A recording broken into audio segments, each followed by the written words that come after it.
नमस्कार दोस्तों, स्वागत है आपका विक्रम क्लासेस पर हिंदी के महत्वपूर्ण प्रश्नों के साथ में, जो हिंदी से संबंधित सभी एग्जामों के लिए काफ़ी महत्वपूर्ण है। तो चलिए शुरू करते हैं अपने पहले क्वेश्चन से। अप उपसर्ग दिए गए विकल्पों में से किसके साथ प्रयुक्त हो सकता है? सही आंसर है सी, मान। अब आप देखें अप मान, तो अप उपसर्ग का इसमें प्रयोग हुआ है। ऐसे ही आप जय में देखें तो परा जय, तो इसमें परा उपसर्ग का प्रयोग कर सकते हैं। ऐसे रण जो लिखा हुआ है तो इसमें आम रण, तो इस तरीके से जो है इनमें उपसर्गों का प्रयोग किया जा सकता है। क्वेश्चन नंबर 2, पश्चिम में प्रत्यय है। सही आंसर है डी, इम प्रत्यय। क्वेश्चन नंबर 3, खड़ी बोली की कितनी उपबोलियां हैं? सही आंसर है बी, 4। अब आप देखें इसमें पूर्वी कौरवी है, पश्चिमी कौरवी है, पहाड़ताली है और बिजनौरी है। और खड़ी बोली को कौरवी के नाम से भी जाना जाता है।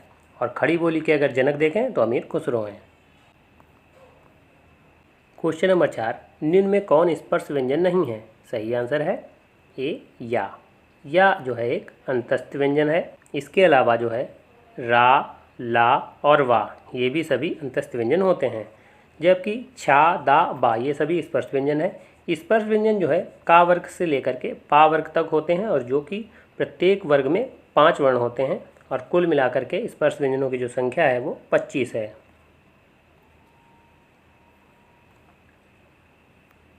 क्वेश्चन नंबर 5, वर्तनी की दृष्टि से कौन सा शब्द अशुद्ध है? सही आंसर है सी, उत्कर्षता। जबकि शुद्ध शब्द होता है उत्कर्ष। कोमलांगी, सम्मिलित और अनुग्रहित ये सभी शुद्ध शब्द हैं। क्वेश्चन नंबर 6, व्यवसाय संबंधी पत्र में संबोधन क्या होगा? सही आंसर है बी, महोदय। तो पत्रों से संबंधित भी प्रश्न काफ़ी ज़्यादा पूछे जाते हैं, इसलिए इनको भी अच्छी तरीके से रिवाइज करते रहें। क्वेश्चन नंबर 7, औंधी खोपड़ी मुहावरे का अर्थ है? सही आंसर है ए, मूर्ख होना। क्वेश्चन नंबर 8, कागजी घोड़े दौड़ाना मुहावरे का अर्थ है? सही आंसर है बी, व्यर्थ की लिखा पढ़ी करना। क्वेश्चन नंबर 9, अवल आविल शब्दों का सही अर्थ है? सही आंसर है ए, पंक्ति, गंदा। तो अवल का अर्थ होता है पंक्ति और आविल का अर्थ होता है गंदा। और इस तरीके के प्रश्न UPSSC काफ़ी ज़्यादा पूछता है। क्वेश्चन नंबर 10, निम्न में तद्भव तत्सम शब्दों का कौन सा मिलान सही नहीं है? सही आंसर है सी, रीठा। रीठा का जो तत्सम शब्द होता है वो अरिष्ट होता है, जबकि काजल का कज्जल, अहेर का आखेट और पंख का पक्ष होता है। क्वेश्चन नंबर 11, निम्न में संधियों से संबंधित कौन सा मिलान सही नहीं है? सही आंसर है सी, इत्यादि। इत्यादि में जो है यण संधि है। अगर इत्यादि का आप संधि विच्छेद करेंगे तो होगा इति, धन, आदि। अगर धन के ठीक पहले शब्द में अंतिम वर्ण में ई, उ, री आता है, धन के ठीक बाद में आ, या इस तरीके से कोई असमान स्वर आए तो वहाँ पर यण संधि होगी। जबकि मात्र में दीर्घ संधि है, और इसका अगर आप संधि विच्छेद करेंगे तो होगा मात्र, धन, ऋण। इसी तरीके से हितोपदेश में गुण संधि है, इसका आप संधि विच्छेद करेंगे तो होगा हित, धन, उपदेश। ऐसे मताक्य में वृद्ध संधि है, ज़्यादातर अधिकतर जो है 2 पाइयों का प्रयोग किया गया हो तो वहाँ पर वृद्धि संधि होगी। तो इसमें भी अगर आप इसका संधि विच्छेद करेंगे तो मत, धन, एक के होगा, तो इस तरीके से ये वृद्धि संधि होगी। क्वेश्चन नंबर 12, मखमल के झूले पड़े हाथी सा टीला निम्न में कौन सा अलंकार है? सही आंसर है बी, उपमा अलंकार। उपमा अलंकार का मतलब होता है कि जहाँ तुलना की जाए या उपमा दी जाए। तो इसमें कुछ पहचान चिन्ह होते हैं, जैसे सा, सी, से, समान, सदृश, सम, जिम, जैसा, ज्यों। तो इस तरीके से अगर शब्दों का प्रयोग किया जाता है तो उसमें उपमा अलंकार होगा। अब आप देखें वाक्य में कह रहा है कि मखमल के झूले पड़े हाथी सा टीला, तो एक तरीके से पहचान चिन्ह का भी प्रयोग किया गया है। और इसमें आप देखें कि उसमें उसकी जो है उपमा दी जा रही है कि मखमल के झूले पड़े हाथी सा टीला, तो इस तरीके से जो है ये उपमा अलंकार होगा। क्वेश्चन नंबर 13, जिसे बुलाया न गया हो के लिए एक शब्द है? सही आंसर है डी, अनाहूत। और जिसके आने की कोई तिथि ना हो वो अतिथि कहलाता है। क्वेश्चन नंबर 14, दिशाएं ही जिनका वस्त्र है उन्हें कहा जाता है? सही आंसर है बी दिगंबर। क्वेश्चन नंबर 15, आकाश का पर्यायवाची शब्द नहीं है। सही आंसर है सी अवन।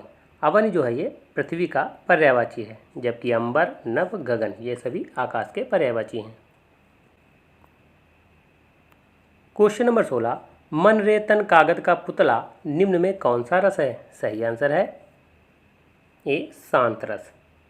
शांत रस का जो स्थायी भाव होता है वो निर्वेद होता है, और इसका मतलब होता है कि जहाँ ना दुख हो ना ही द्वेष हो, तो वहाँ शांत रस होता है, और ये रसों में 9वें स्थान पर आता है। क्वेश्चन नंबर 17, अध का विलोम शब्द है। सही आंसर है बी इति। क्वेश्चन नंबर 18, दोपहर में कौन सा समास है। सही आंसर है सी द्विगु समास। दोपहर का मतलब होता है दो पहरों का समूह, और द्विगु समास का मतलब होता है जिसका जो है पहला पद जो है वो संख्यावाचक हो। अब आप देखें दो, तो दो पहला पद है, संख्यावाचक है, इसलिए ये द्विगु समास होगा। क्वेश्चन नंबर 19, कौन सा पद विकृत नहीं होता है। सही आंसर है डी अव्यय। अव्यय का मतलब होता है जिसके रूप में लिंग, वचन, पुरुष, कारक, काल आदि के कारण किसी भी प्रकार का कोई परिवर्तन ना हो, तो वहाँ पर जो है अव्यय होगा। अब अव्यय आप देखें जैसे जब, तक, वहाँ, अभी, क्यों, किंतु, तो इस तरीके से जो है अव्यय का प्रयोग किया जाता है, और इनसे जो है किसी प्रकार का कोई परिवर्तन नहीं होता है। क्वेश्चन नंबर 20, निम्न में प्रेरणार्थक क्रिया का उदाहरण है। सही आंसर है सी सुनाना। तो जिन क्रियाओं के अंत में आना वाना प्रत्यय जोड़ा जाता है तो वे प्रेरणार्थक क्रियाएं कहलाती हैं। आना प्रत्यय जोड़ करके उसको प्रथम प्रेरणार्थक क्रिया बोलते हैं, और वाना प्रत्यय जोड़ करके उसको द्वितीय प्रेरणार्थक क्रिया बोलते हैं। क्वेश्चन नंबर 21, न्यूनतम विशेषण की कौन सी अवस्था है। सही आंसर है बी उत्तमावस्था। चूँकि विशेषण के 3 अवस्थाएं होती हैं, मूल अवस्था, उत्तमावस्था और उत्तरावस्था।